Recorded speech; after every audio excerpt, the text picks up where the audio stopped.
What do you want to be when you grow up? You are probably sick of hearing this question from everyone you know, and I don't blame you. You might be in high school and not know the answer. You might be in college and still not know the answer. Do you study computer science? Do you listen to your parents and become a doctor? Do you forget all of it and follow your passions? Choosing a major is tough. You have to think about career paths, difficulty, parent approval, and probably the most important factor, pay. Well, don't worry. In today's video, I'm going to cover the college majors that do and don't make money. The first major that does make money is engineering. Now, were you actually surprised to see this on the list? Of course not. I'm sure you have that one cousin who became a successful engineer and now they're the only person your parents talk about. But here's the thing, it's for good reason.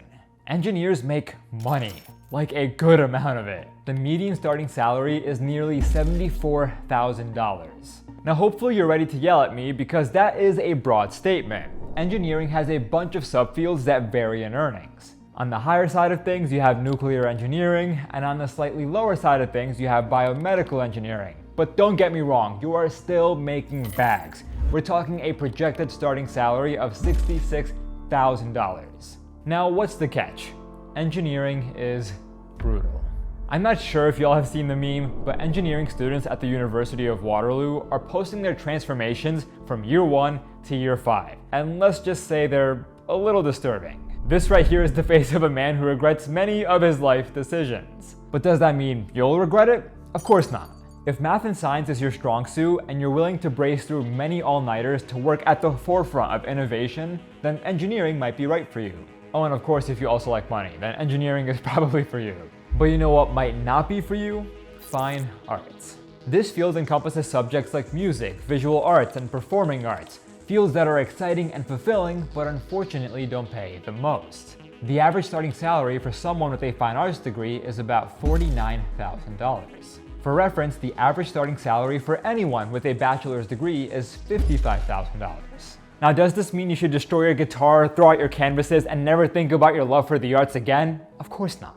Your degree doesn't directly dictate how much you make. What you choose to do with your degree does. If you get a music degree and live out of your parents' basement to pursue your dream of starting a rock band, then you might not make any money for a while. But if you take your visual arts degree and apply that to a career in marketing or communications, then you'll be in a much better position.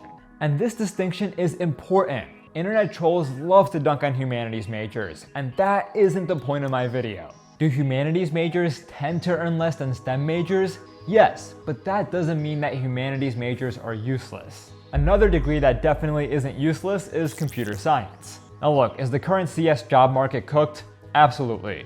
Will AI replace all software engineers? Not anytime soon, but it's not hard to imagine a day when they might. However, the numbers still speak for themselves. Computer science majors are still among some of the highest earners with an average starting salary of $77,000. Like engineering, computer science is a broad field. You can specialize in one of many areas like cybersecurity, data science, and the one that I think every young person should think about, artificial intelligence. Even if you have 1 to 2 AI classes under your belt, that can nudge you above plenty of people in the job market. Fortunately, I dodged the job market because I jumped into content creation right out of school. But for anyone interested in the field, here are my 3 tips. Prepare yourself for lots of math. Many students assume that computer science is mostly programming. Wrong. I spent far more time writing mathematical proofs than programming actual algorithms. Number 2, work on side projects. Your grades will only carry you so far for jobs or internships. Employers want to see tangible skills, so build an app, a portfolio website, a game, literally anything to highlight your technical ability. And number 3, shower. Please, for the sake of yourself and the thousands of other CS students, we need to break the stereotype that we don't know how to take care of ourselves. Please. I just can't take it anymore. And you know what else I can't take anymore? Students who are drawn into education for the money. This one's wild. A study has shown that a bachelor's degree in education has been reported to have a negative lifetime ROI of negative 55.43%. In other words, this isn't just a major that makes a little bit of money, it's one that actually loses it. $149K to be exact. It's upsetting to see this finding because we need more teachers, but they just aren't paid enough. You remember when you were younger and your teacher would decorate the classroom for the holidays or bring in treats from time to time? That was coming out of their own pockets. Your schools weren't subsidizing that. Shout out to the teachers watching this, cause y'all are the real heroes. However, like with any major, the pay ultimately depends on your role. If you take your education degree to teach primary school, then yes, your pay will be on the lower side with a median starting salary of around $41,000. But if you transition into roles like technical writers, HR specialists, or corporate trainers, you can see a decent boost in earnings. Ultimately, education is one of those fields that requires a deep, genuine love. And speaking of education, let me tell you about Opera, the sponsor of today's video. Working on research papers is stressful, and Opera 1 R2 makes that process way less painful. Check this out. I can select themes like Midsummer and customize my entire browser with different colors, animations, and even sounds for those late night study sessions. And if you're like most students, you've got a million tabs open while working on projects. Luckily, Opera's Tab Islands feature lets you group together similar tabs, so your research doesn't become a complete mess. But the split screen mode is even cooler. Just drag a tab down and there you go. You can read 2 articles side by side without constantly switching tabs. What I also like is the player feature, which connects with 6 different streaming services right in your sidebar. You can even detach it and move it anywhere inside and outside your browser while you work, which is super convenient. And for whenever you get stumped, Aria, Opera's built-in AI, has your back. Just hit Command or Control/ to access Aria's command line and ask any question that comes to mind without breaking your flow. Aria can also help with visuals. You can generate custom images for projects with a simple prompt, or you can upload any diagram and have Aria explain what you're looking at. Opera 1 R2 is the ideal companion for any school project. Link in description. The next field is healthcare. And I know that all your parents are pushing you to go into this field so they can walk around the family functions and say that my butcha is a doctor. My parents also held on to this dream for a little bit, but thankfully they were receptive to my interest in computer science and media. Now look, is healthcare a field that makes good money? Yes, obviously. For nursing, you're looking at an average starting salary of $65,000, and for physician assistants, you're looking at $104,000. Of course, these numbers vary based on location and specialization, but hundreds of thousands of dollars by mid-career isn't uncommon. However, unlike the other high-paying fields we've talked about so far, healthcare requires brutal hours and tons of training, especially if you want to become a doctor. Beyond a bachelor's degree, you're also looking at the MCAT, medical school, residency, fellowships, board exams, and so much more. But going into healthcare doesn't mean you're limited to just becoming a nurse or a doctor. If you're interested in technology, you can look into an interdisciplinary degree, such as health informatics. In fact, given how AI is seeping into every area of our lives, including healthcare, I'd argue that this degree is going to be highly in demand in the future. But you know what might not be as in demand? The humanities. I feel bad for humanities majors because the humanities are fun, but English, philosophy, and history majors often get a bad rap for their average starting salaries. The average starting salary for a history major, for example, is around $49,000, or about 11% below the average college grads. But let's look at other subjects in the humanities: foreign language, classics, music, theater. Yes, it's true that these majors might not be hot in the job market, but they definitely have transferable skills that are relevant to the job market. For example, English majors develop strong writing and communication skills that can apply to careers in marketing, communications, and even social media.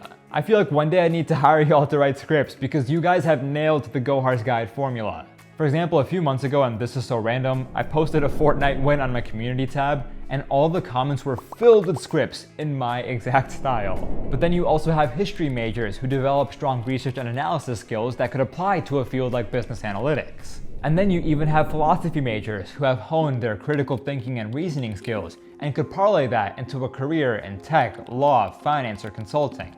You might even be surprised to learn that many tech executives and successful entrepreneurs like Steve Jobs and Jack Ma have humanities backgrounds. Maybe the field isn't so bad after all. In fact, I would argue that the humanities offer more versatile career paths than STEM, but you need to take the initiative to figure out which paths are right for you. Sure, you could take your English degree and go into business to make a lot of money, but if you've always wanted to be an author, the corporate world might be miserable for you. The key is to balance money with passion. For example, a career in marketing might be a better fit. But if you love the corporate world, then maybe finance is right up your alley.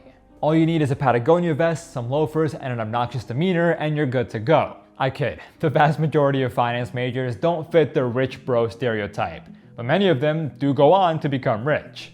The average ROI on a bachelor's degree in finance is 1,842%, which is based on an average starting salary of $85K. Over their lifetime, someone with a finance degree can expect to earn $9.7 million. But, and there's always a but, finance majors typically deal with brutal hours. With a finance degree, you can typically go into one of several industries: investment banking, private equity, and hedge funds. At all three of these, 100-hour work weeks aren't unheard of.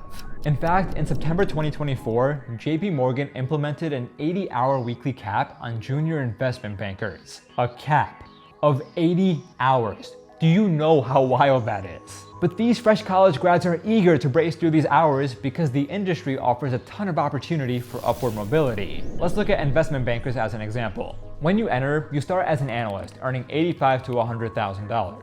Within 2 to 3 years, you become an associate, earning $150,000 to $225,000. After another 3 to 4 years, you can be promoted to vice president, earning $300,000 to $550,000 per year. And it doesn't stop there. The progression continues until you become a director, where the total compensation can easily reach into the 7 figures. Finance is also interesting because it's a high-paying field that doesn't require an aggressive STEM background. If you want to become a quantitative analyst, then yes, you need an extremely strong math background. We're talking like IMO level. But for most other roles, you simply need to be familiar with applied stats and modeling. You know another field that requires familiarity with applied stats? The social sciences, which includes fields like psychology, sociology, and communications. The unfortunate part is that the ROI isn't as high. Why? Because many of the best paying jobs require graduate degrees. With a bachelor's, you're looking at an average starting salary of $50,000 to $60,000. However, throw in a master's in industrial organizational psychology, or even a doctorate in clinical psychology, and now you're looking at some serious dough. For example, the median annual salary of clinical psychologists hovers around $96K. But if you don't feel like getting a doctorate, you can always use your psychology degree to become a content creator. I'm looking at you, Mahad. Now that was just a partial joke, because you can actually take these degrees into industry. For example, knowing how to sell your idea in 10 seconds, that's communications. Understanding how to manage a team, that's psychology. Although these majors might not offer the best pay right out of the gate, I believe that the skills they teach are only going to become that much more important in the future, especially as AI can handle the technical side of things. Understanding human behavior, how to articulate your ideas, and how to get people to listen to you, these are skills that will matter so much more in the future. However, until we reach the future, plenty of STEM fields are safe and paying well, including information technology, also known as IT. Gohar, isn't just IT a fancy word for computer science? Not quite. IT doesn't require you to be a programming wizard. While coding knowledge helps, IT spans a bunch of fields, and I have a list right here. System administrators, network engineers, IT project managers, cybersecurity analysts, and cloud specialists, just to name a few. Cloud computing specialists in particular are seeing high demand. And how do I know? Because I hired one a few months ago. As companies are moving their systems into cloud infrastructure like AWS, professionals who understand these platforms can command salaries into the 6 figures. And the best part? The barrier to entry is a lot lower than other high-paying fields. In fact, this is one of the few fields you might not even need a bachelor's degree for. You can get started with an associate's degree or even just some certifications. As a tech nerd, I'll admit, I find cloud infrastructure pretty fun. You're learning about the systems that power the internet and allow you to watch this very YouTube video. Low-key, I kinda wanna get an IT certification just for fun, which is probably the nerdiest thing I've ever said on this channel. Alright, and then we have our final category that doesn't make as much money, theology. I'll keep this brief. The average starting salary is around $42,000, but this doesn't mean you should stray away from the field. If you're drawn to theology, you're probably motivated more by calling than by cash, which is admirable. If you're interested in theology but concerned about financial stability, you can consider roles in educational institutions, clinics, or nonprofits. And with that, we have finished our list. Let me know in the comments which fields you're considering and why. And when the time comes to actually apply for one of these majors, send your college essays to Next Admit for review. Thanks for watching, I wish you all the best, and I'll see you again next week.